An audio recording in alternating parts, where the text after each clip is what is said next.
Assalamualaikum Crash Troopers, semoga kita semua selalu dalam lindungan Allah dari Dajjal yang terlaknat. Allah telah menciptakan dua Al-Masih, yang mana salah satu dari keduanya menjadi lawan untuk yang lain. Yaitu Al-Masih Isa bin Maryam, adalah orang yang benar, sementara Al-Masih Dajjal, adalah yang sesat lagi pendusta.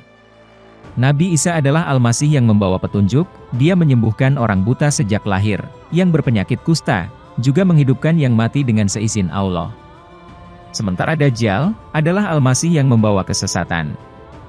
Dia menguji manusia dengan sesuatu yang diberikan kepadanya, berupa kemampuan-kemampuan yang luar biasa, seperti menurunkan hujan, menghidupkan bumi dengan tumbuhan, dan hal-hal lain yang di luar kebiasaan. Dajjal dinamakan juga dengan Al-Masih, karena salah satu matanya buta, atau karena dia mengelilingi dunia hanya dalam waktu 40 hari.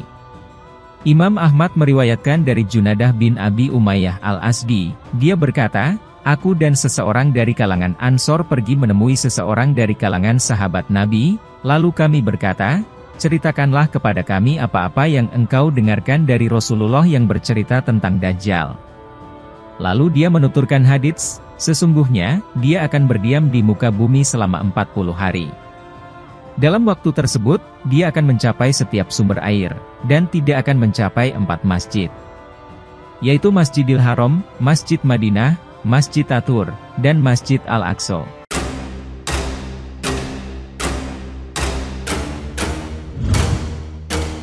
Masjidil Haram. Masjid di kota Mekah ini, dipandang sebagai tempat tersuci bagi umat Islam. Masjidil Haram atau Masjid Haram, sesuai namanya juga merupakan masjid yang memang diharamkan dimasuki oleh kaum kafir dan Yahudi. Bahkan diharamkan bukan hanya untuk memasukinya, tetapi menginjakkan kaki di tanah haram, yakni Mekah Al-Mukarramah, yang bermakna yang dimuliakan. Menurut keyakinan umat Islam, Ka'bah atau nama lainnya Bakkah, pertama sekali dibina oleh Nabi Adam. Dan kemudian dilanjutkan pada masa Nabi Ibrahim bersama dengan anaknya Nabi Ismail yang meninggikan dasar-dasar Ka'bah, dan sekaligus membangun masjid di sekitar Ka'bah tersebut. Ka'bah kurang lebih terletak di tengah Masjidil Haram, tingginya mencapai 15 hasta, bentuknya kubus batu besar. Selanjutnya, perluasan Masjidil Haram dimulai pada tahun 638, sewaktu Khalifah Umar bin Khattab, dengan membeli rumah-rumah di sekeliling Ka'bah, lalu diruntuhkan untuk tujuan perluasan, dan kemudian dilanjutkan lagi pada masa Khalifah Utsman bin Affan sekitar tahun 647. Menurut hadits sahih, satu kali sholat di Masjidil Haram, sama dengan 100.000 kali sholat di masjid-masjid lain, kecuali Masjid Nabawi dan Masjidil Aqsa. Satu kali sholat di Masjid Nabawi, sama dengan 1000 kali sholat di masjid-masjid lain, kecuali Masjidil Haram dan Masjidil Aqsa. Adapun satu kali sholat di Masjidil Aqsa, sama dengan 250 kali sholat di masjid-masjid lain, kecuali Masjidil Haram dan Masjid Nabawi. Masjid Nabawi. Masjid Nabawi adalah salah satu masjid terpenting yang terdapat di kota Madinah, karena dibangun oleh Nabi Muhammad, dan menjadi tempat makam beliau dan para sahabatnya. Masjid ini merupakan salah satu masjid yang utama bagi umat muslim setelah Masjidil Haram di Mekah, dan Masjidil Aqsa di Yerusalem. Masjid ini juga merupakan masjid terbesar kedua di dunia, setelah Masjidil Haram di Mekah. Masjid Nabawi adalah masjid kedua yang dibangun oleh Rasulullah setelah Masjid Quba, yang didirikan dalam perjalanan hijrah beliau dari Mekah ke Madinah. Masjid Nabawi dibangun sejak saat-saat pertama Rasulullah tiba di Madinah, yaitu di tempat unta tunggangan Nabi Muhammad menghentikan perjalanannya. Lokasi itu, semula adalah tempat penjemuran buah kurma milik anak yatim dua bersaudara, Sahal dan Suhail bin Amru, yang kemudian dibeli oleh Rasulullah untuk dibangunkan masjid dan tempat kediaman beliau. Awalnya, masjid ini berukuran sekitar 50 kali 50 meter, Rasulullah turut membangunnya dengan tangannya sendiri, bersama-sama dengan para sahabat dan kaum muslimin. Tembok di keempat sisi masjid ini, terbuat dari batu bata dan tanah, sedangkan atapnya dari daun kurma, dengan tiang-tiang penopangnya dari batang kurma.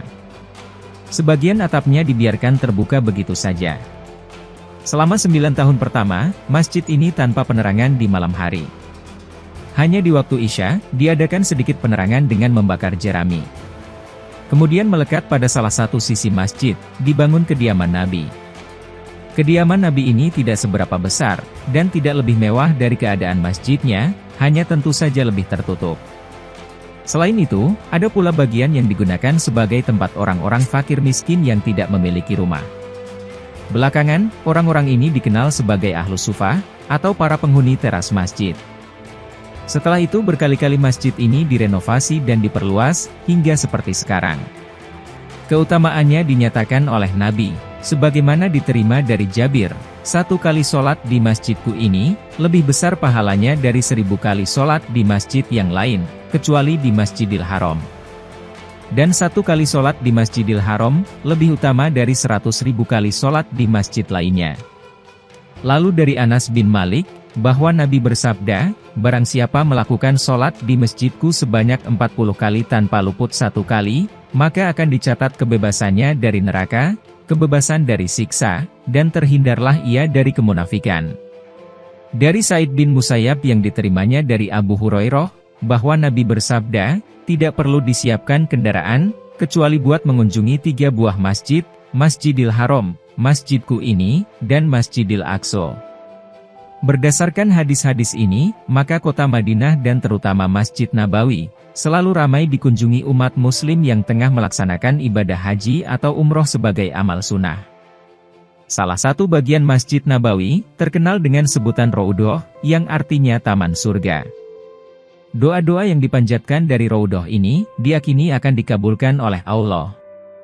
Dari Abu Hurairah, bahwa Nabi Muhammad bersabda, tempat yang terletak di antara rumahku dengan mimbarku, merupakan suatu taman di antara taman-taman surga. Sedang mimbarku itu, terletak di atas kolamku. Masjidil Aqsa. Masjid Al-Aqsa, yang berarti harfiah masjid terjauh, adalah salah satu tempat suci agama Islam yang menjadi bagian dari kompleks bangunan suci di kota lama Yerusalem. Kompleks tempat masjid ini, di dalamnya juga termasuk kubah batu, dikenal oleh umat Islam dengan sebutan Al-Haram Asy-Syarif, atau Tanah Suci yang Mulia. Tempat ini oleh umat Yahudi dan Kristen, dikenal pula dengan sebutan Bait Suci, suatu tempat paling suci dalam agama Yahudi, yang umumnya dipercaya merupakan tempat bait pertama dan bait kedua dahulu pernah berdiri. Masjid Al-Aqsa secara luas, dianggap sebagai tempat suci ketiga oleh umat Islam. Muslim percaya, bahwa Nabi Muhammad diangkat ke Sidratul Muntaha dari tempat ini, setelah sebelumnya dibawa dari Masjid Al-Haram di Mekah ke Al-Aqsa dalam peristiwa Isra Miraj. Kitab-kitab hadis menjelaskan, bahwa Nabi Muhammad mengajarkan umat Islam berkiblat ke arah Masjid Al-Aqsa hingga 17 bulan setelah hijrah ke Madinah. Setelah itu, kiblat sholat adalah Ka'bah di dalam Masjidil Haram hingga sekarang.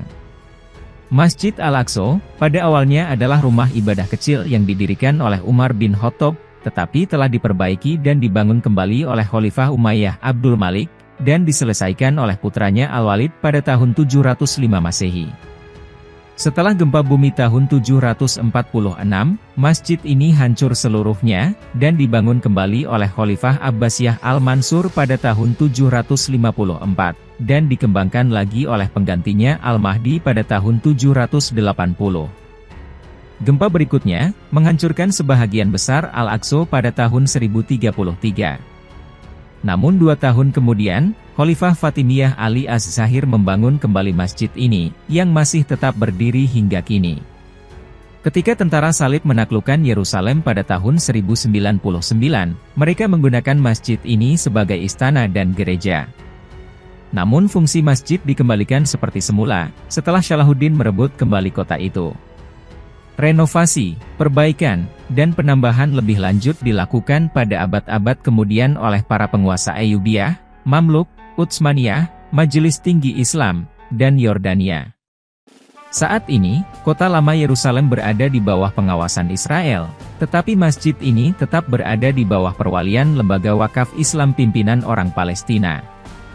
Pembakaran Masjid Al-Aqsa pada tanggal 21 Agustus 1969, telah mendorong berdirinya organisasi konferensi Islam yang saat ini beranggotakan 57 negara. Pembakaran tersebut, juga menyebabkan mimbar kuno Salahuddin Al-Ayyubi terbakar habis. Dinasti Bani Hashim, penguasa kerajaan Yordania, telah menggantinya dengan mimbar baru yang dikerjakan di Yordania, meskipun ada pula yang menyatakan bahwa mimbar buatan Jepara digunakan di masjid ini. Masjid Tursina. Sebenarnya, masjid ini belum memiliki referensi yang jelas dan memadai untuk diposting, termasuk juga gambar dari masjid itu sendiri, karena ada beberapa versi tentang keberadaan masjid ini. Sementara itu, ada postingan menarik tentang batas wilayah, di mana Dajjal tidak bisa masuk dari akun YouTube Umi Gilby. Dia menjelaskan perbedaan antara tanah haram dan tanah halal. Di depan perbatasan tanah haram dengan tanah halal yang ada di kota Madinah. Kalau ke daerah sana berarti sudah masuk tanah haram. Kalau ke sini berarti sudah masuk tanah halal. Karena memang perbatasan tanah haram ini dijaga oleh para malaikat, maka dengan caranya Allah menjaganya, termasuk tidak boleh dimasuki oleh Dajjal. Terdapat gerbang perbatasan tanah halal dan tanah haram di Madinah. Bedanya, gerbang di sini tampak lebih kecil dibanding yang ada di Mekah. Di tanah halal Madinah inilah, nantinya Dajjal akan menghentakkan kaki 3 kali untuk memanggil pengikutnya. Selain itu, tanah di tanah halal ini, jika dimakan terasa begitu asin. Diambil, tinggal jelek. Enak gak enak? Rasanya gimana itu? Bener gak enak? Ya rasanya gimana? Garam? Ya, Jadi rasanya ini asin? ya. Nah, saat Dajjal mengguncang Makkah dan Madinah sebanyak 3 kali, saat itulah kaum kafir akan keluar dari kedua kota itu, dan kemudian dipengaruhi untuk menjadi pengikutnya. Wallahu a'lam bishawab, wassalamualaikum warahmatullahi wabarakatuh.